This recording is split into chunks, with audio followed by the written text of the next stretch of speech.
Господине Пачешковски, дали проектираниот буџет на Република Македонија за идната година може да го раздвижи реалниот сектор, македонскиот реален сектор, наспроти очекувањата дека последиците од светската криза ќе бидат многу поосетливи идната година за македонските компании?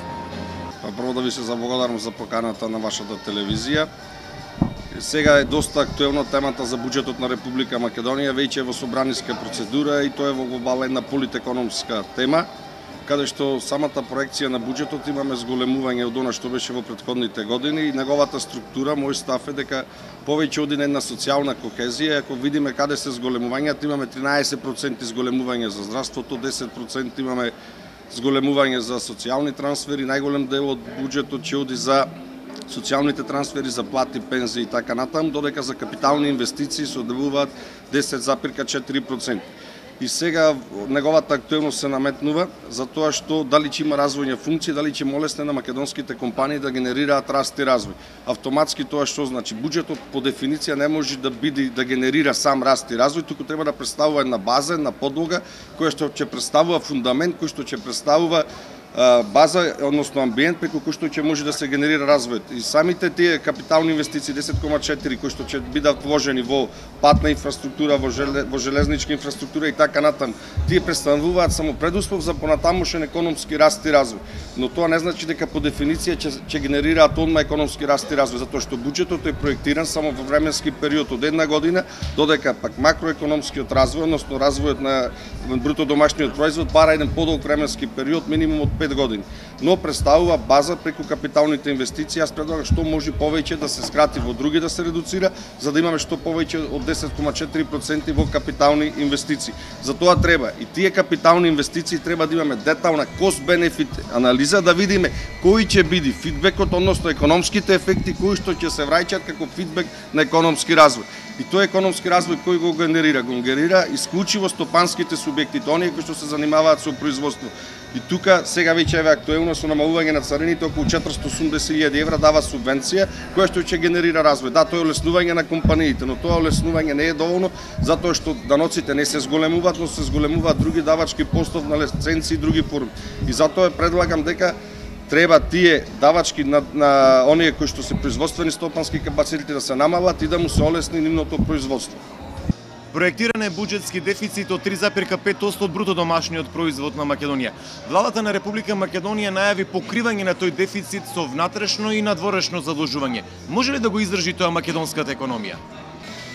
Да, најави 3,5% дефицит во буџетот оваа година, додека минатата година беше 2,5% и тој буџетски дефицит нормално се покрива со внатрешно и со надворешно задолжување. Република Македонија сега има околу 45% долг од бруто домашниот производ и веќе е од ниско задолжена земја, преминува во рамките, во граница по тој критериум во средно задолжена земја. Не е проблем додека можеме да го сервисираме долгот. Тука основната причина, основната е поента не дали се задолжуваме, туку зошто се задолжуваме. Ако ние се задолжуваме за објекти кои што ќе генерираат раст и развој, односно ако се задолжуваме за да го зголемиме бруто домашниот производ, да зголемиме вработеност и така натаму, наместо во непродуктивни трошења, тогаш не представува никаков проблем се додека можеме да го сервисираме долгот. Додека ако се задолжуваме за враќање на старите долгови, ако се задолжуваме за непродуктивни трошења, за плати, пензии, а други административни трошоци, тогаш мислам дека ефектите од таквото задолжување нема да бидат позитивни по Република Македонија, по националната Македонија, исто така и по стопанските субјекти во контекст на првото прашање. Господине Пачешковски, не конкретизиравте. Може ли македонската економија да издржи ново задолжување? Моje видување е дека Република Македонија во моментов треба да биде предпазлива.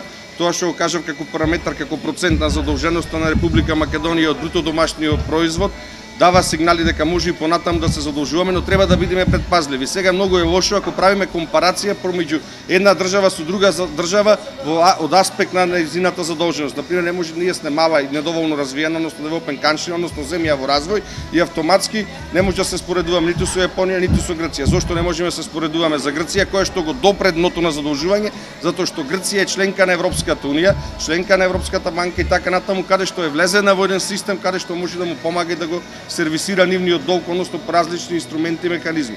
Додека Република Македонија е членка на ММФ, Светска банка и оттаму може да црпиме уште финансиски средства, но многу битно е каде ќе ги канализираме, каде ќе ги насочиме и исто тука треба да направиме кост-бенефит анализа за да видиме кои ќе биде позитивните ефекти од тоа задолжување врз економскиот раст, развој и олеснување на екзистирањето и функционирањето на стопанските субјекти во Република Македонија. Експертите сметаат дека мора да се менува монетарно-фискалната политика во делот на фиксниот курс на денарот со цел да се поттикне извозот. Дали поддржувате оваа теза и кој е вашиот коментар? Јас оваа теза одма ќе кажам дека не се согласувам, дека фиксниот девизен курс е едно од стабилните сидра кои што во Република Македонија во моментов најмногу ги одговара на економската логика на пазарот и на целокупниот макроекономски амбиент. Сега тоа е доста актуелно прашање, има експерти кои што сметаат од академската средина, пред се оние кои што се менаџери на извозно ориентирани компании сметаат дека треба да има промена на девизниот курс од фиксен кон флуктуирачки курс. Но мојот став дефинитивно ќе кажам дека исклучиво треба да имаме фиксен курс и тоа ќе го подкрепам со што. Тие сметаат ако имаме промена од фиксен кон флуктуирачки курс дека ќе имаме поголем извоз во Република Македонија. Јас сум убеден и уверен дека ќе се случи апсолутно спротивното. Зошто? Што значи тоа? Република Македонија е увозно субститутивна зависна. Ние увезуваме најмногу електрична енергија, увезуваме нафта.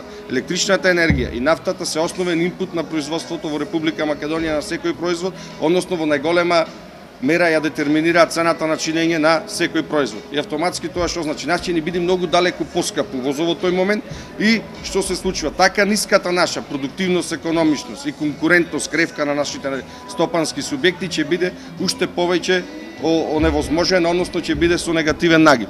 И тоа што се случува? Наместо да се зголеми извозот, нешто ќе се случи. Ќе имаме што поскап увоз, поскапо производство и онаа ниска конкурентност, како што кажав претходно, ќе биде нарушена и ќе се намали извозот и ќе се јави уште поголем трговски дефицит во платниот биланс.